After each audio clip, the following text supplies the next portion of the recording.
నమస్తే, welcome to our channel. నేను సౌజన్య.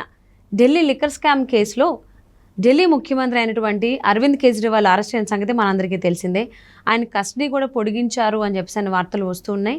ఈ అంశానికి సంబంధించి మనతో మాట్లాడడానికి, వారి విశేషాన్ని మనతో పంచుకోవడానికి ఈరోజు మనతో పాటు ఉన్నారు టీడీపీ స్పోక్స్ పర్సన్ సూర్యదేవర్లత గారు ఉన్నారు. వారితో మాట్లాడదాం. నమస్తే అండి. నమస్తే.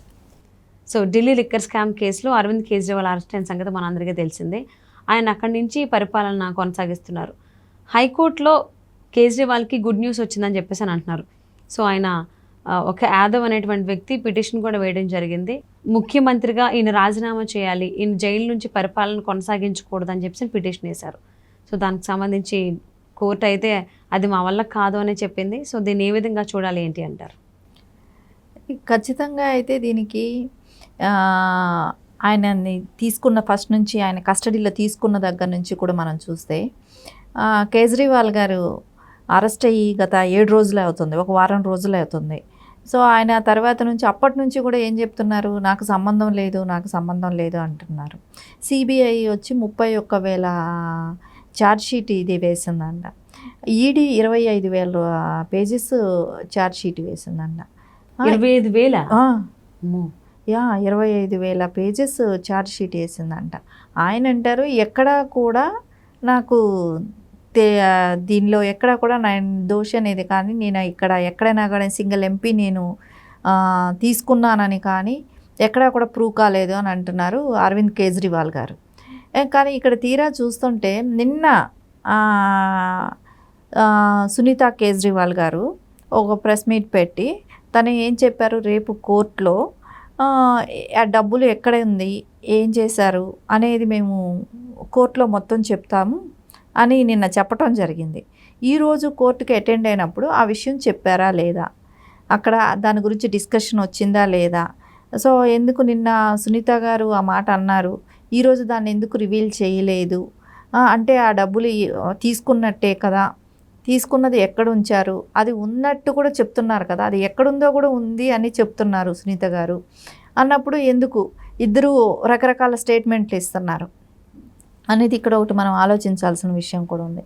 సరే, ఏదేమైనా కూడా ఆయనకు ఒక ఊరటంటూ వచ్చింది. హైకోర్టు ఈరోజు ఆపోజిషన్ అంటే యాదవ్ అనే ఇతను సీఎంగా కొనసాగకూడదు, ఇట్లా అక్రమంగా దీనిలో స్కాముల్లో ఇన్వాల్వ్ అయి ఉన్నాడు కాబట్టి, మద్యం స్కామ్లో, సో ఆయన సీఎంగా కొనసాగించకండి అని చెప్పేసి కోర్టుకి దాఖలు చేసుకున్న తర్వాత ఈయనకి అంటే జడ్జి గారు కూడా ఈయన సీఎంగా ఉండటానికి వచ్చిన నష్టమేమీ లేదు, ఉండొచ్చు, పరిపాలన పరంగా వచ్చిన నష్టమైతే ఏమీ లేదు, ఉండొచ్చు అనేటట్టే చెప్తున్నారు. సో అది ఊరటైతే కేజ్రీవాల్ గారికి వచ్చింది. సో ఆయన్ని అధికారులు కలవటానికే కానివ్వండి, అవన్నీ కూడా ఇంకా ఎట్లాగో అవకాశం కంపల్సరీ కోర్టు తీర్పు ఇచ్చిన తర్వాత అవకాశం అయితే కల్పించాలి కాబట్టి తప్పకుండా అవకాశం కూడా కేజ్రీవాల్ గారికి ఉంటుంది. ఇంకా ఏటొచ్చి ఇది చేశారా లేదా అనే దాన్ని చూస్తుంటే ఎందుకు ఇద్దరు రకరకాల స్టేట్మెంట్లు ఇస్తున్నారు అనేది కూడా ఒకటి అర్థం కావట్లేదు. సునీత గారును, అదే అరవింద్ గారి మిస్సెస్ అరవింద్ కేజ్రీవాల్ గారి వైఫ్ సునీత గారును అరవింద్ గారితోనూ ఏదో సమ్ డిఫరెన్స్ కనపడుతున్నట్టు అనిపిస్తుంది. ఆయన లేదనటం ఉందనటం ఇట్లాంటివి ఎందుకు జరుగుతున్నాయో. ఇంకా మళ్ళీ ఈడీ కూడా ఈరోజు కోర్టుకి అటెండ్ అయిన తర్వాత కూడా మళ్ళీ పొడిగించడం చేసిందే కానీ ఈడీ కస్టడీలోనే ఉండాల్సి వస్తుంది అరవింద్ కేజ్రీవాల్ గారు. అంటే ఇప్పటి వరకు కూడా ఆయన సరైన ఇది స్టేట్మెంట్ రికార్డింగే కానివ్వండి, ఆయన ఈడీకి కోఆపరేట్ చేయటమే కానివ్వండి జరగనట్టుంది. అది జరుగుంటే ఆయన మళ్ళీ వెంటనే జైలుకి వెళ్ళటమో ఏదో జరుగుండేది. సో ఏది కూడా ఇంకా కంప్లీట్ అవ్వలేదు కాబట్టి మళ్ళీ పొడిగించడం అయ్యింది. మళ్ళీ ఏప్రిల్ 2వ తారీఖు వరకు ఇంకో 4 రోజులు ఎక్స్టెన్షన్ చేయడం జరిగింది. అంటే ఇప్పుడు ఈడీ కస్టడీలోకి మళ్ళీ తీసుకోవడం జరిగింది, అంటే పొడిగించడం అని చెప్పేసి ముందే అడగడం జరిగింది ఈడీ వైపు న్యాయవాది. సో ఎందుకు ఇంకా ప్రొలాంగ్ చేయాలని చెప్పి అడిగారంటారు? ఎందుకంటే సరైన ఆయన స్టేట్మెంట్ రికార్డింగ్లోనే కానివ్వండి, సరైన వాళ్ళకి ఇన్ఫర్మేషన్ ఇవ్వకపోవటమే కానివ్వండి, ఇప్పటికీ కూడా ఆయన ఏం చెప్తున్నారు, నేను ఒక సింగిల్ ఎంపీ తీయలేదు, 1,00,000 రూపాయలు కూడా ఎక్కడ అవకతవకలు జరిగినట్టు లేదని చెప్తున్నాడు. కానీ అలా చెప్తున్నప్పుడు సునీత గారు ఎందుకు నిన్న ఆ స్టేట్మెంట్ ఇచ్చారు, అవి ఎక్కడున్నాయి, ఆ డబ్బులు ఏం చేశారు అనేది మేము కోర్టులోనే చెప్తాము అనే స్టేట్మెంట్ ఇచ్చారు కదా, అది ఎందుకు ఇచ్చారు, ఒకవేళ ఈరోజు చెప్పారా కోర్టులో అనేది కూడా తెలియాల్సింది ఉంది. ఎందుకు అది మటుకు ఆవిడిచ్చిన స్టేట్మెంట్ మటుకు ఓపెన్ అయింది. ఇంకా కోర్టులో దీని గురించి చెప్పారా లేదనేది ఇంకా ఓపెన్ అవ్వలేదు. దానికోసం ఏమన్నారు, ఈడీ దగ్గర చెప్పడానికి మాకు ఇష్టం లేదు, ఈడీ బీజేపీ చెప్పినట్టు ఆడుతుంది కాబట్టి మేము కోర్టులోనే రివీల్ చేస్తామన్నట్టే వాళ్ళు చెప్పారు. సో కోర్టులో రివీల్ చేశారా లేదా, సో చేస్తే తెలిసేది కదా, కోర్టులో రివీల్ చేయలేదు. సో ఎందుకు ఒక్కొక్కళ్ళు ఒక్కొక్క మాట మాట్లాడుతున్నారనేది అర్థం అవ్వట్లేదు ఇక్కడ. సో ఏదేమైనా కూడా ఇప్పుడైతే పరిస్థితి ఎలా ఉంది, ఢిల్లీకి సీఎం వెళ్ళి జైల్లో ఉన్నాడు. దీనిలో మధ్యంలో చాలామంది కూడా ఇన్వాల్వ్ అయినారనేది మనకు స్పష్టంగానే కనపడుతుంది. ఈ కేజ్రీవాల్ గారు ఇప్పటికి ఏదో 2 సమస్యలు నేను జైల్లో ఉండి కూడా నేను ప్రజా సమస్యల మీద నేను పోరాడుతున్నాను, నేను సమస్యలు క్లియర్ చేస్తున్నాను అని ఆయన చెప్పుకురావటం జరుగుతుంది. ఏంటి ఓటర్ సార్ట్ అవుట్ చేయటం, ఇది ఎక్కడున్నా కింద కేడర్ ఎవరున్నా చేసే పని ఉంటుంది.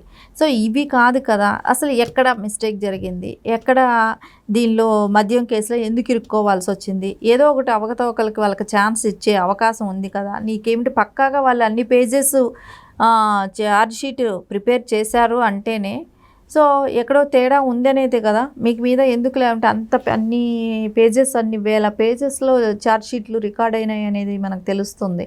వాళ్ళు కూడా సామాన్యంగా ఒక సీఎం వ్యక్తిని అన్ని ఛార్జ్ షీట్లు వేశారని అంటే ఎక్కడైనా దొరకకపోతే అన్ని వేల ఛార్జ్ షీట్లలో దొరికే ఛాన్స్ అయితే ఉంటుంది ఖచ్చితంగా కూడా, ఎక్కడో ఒక చోట ఖచ్చితంగా అవకాశాలు అయితే కనపడుతున్నాయి. కేజ్రీవాల్ గారు దీని గురించి దీనిలో ఆయన ఏ రకంగా బయటపడతాడు, లేకుండా ఉంటే ఆయన చేసినాడేమో అంటే ఆయన కోర్టులో కూడా ఉద్వేగభరితంగా మాట్లాడడం జరిగింది.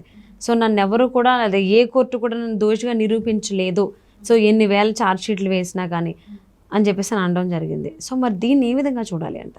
ఇప్పుడు మనం గత 4-5 రోజులు వారం రోజుల క్రితం సుకేష్ తిహార్ జైల్లో ఉన్న అతను ఏం చెప్పాడు, మీకు మీద ఆల్రెడీ 10 ఛార్జ్ షీట్లు 10 కేసులు ఇట్లాంటివే ఉన్నాయి, ఇట్లాంటి కుంభకోణాల్లో ఇరుక్కొని ఉన్నాడు, కవితక్క నువ్వు అప్రూవల్గా మారిపో, ఆయన ఎలాగో ఇరుక్కుంటాడు, నువ్వు నిజం చెప్పు అని అన్నాడు.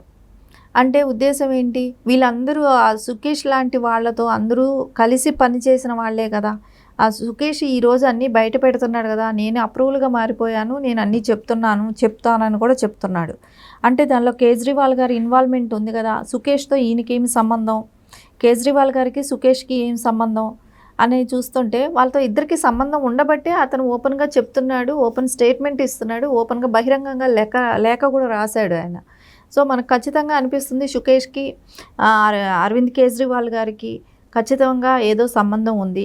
ఆయన ఎలాంటి వ్యక్తి అనేది అందరికీ తెలుసు, సుకేష్ గారు ఎలాంటి వ్యక్తి అనేది, ఎందుకంటే ఆయన మాఫియా డాన్ లాంటి వ్యక్తి. సో ఈ ఢిల్లీ లిక్కర్ స్కామ్ కేసులో చాలా మంది పేర్లు వినిపించాయి. సో కవిత అండ్ అలాగే కేజ్రీవాల్ అరెస్ట్ కూడా అయ్యారు. సో మరి యాజ్ ఎ సీఎం ఉండొద్దు అని చెప్పి మీద పిటిషన్ దానికి సంబంధించి హైకోర్టు కేజ్రీవాల్కి గుడ్ న్యూస్ చెప్పిందని చెప్పుకోవాలి. మరి కవితకి ఎప్పుడు కొంచెం పాజిటివ్గా గుడ్ న్యూస్ చెప్పేటువంటి అవకాశం ఉందో చూద్దాం రాబోయేటువంటి రోజుల్లో. And thank you so much for spending your valuable time with us, సూర్యదేవలత గారు. Thank you.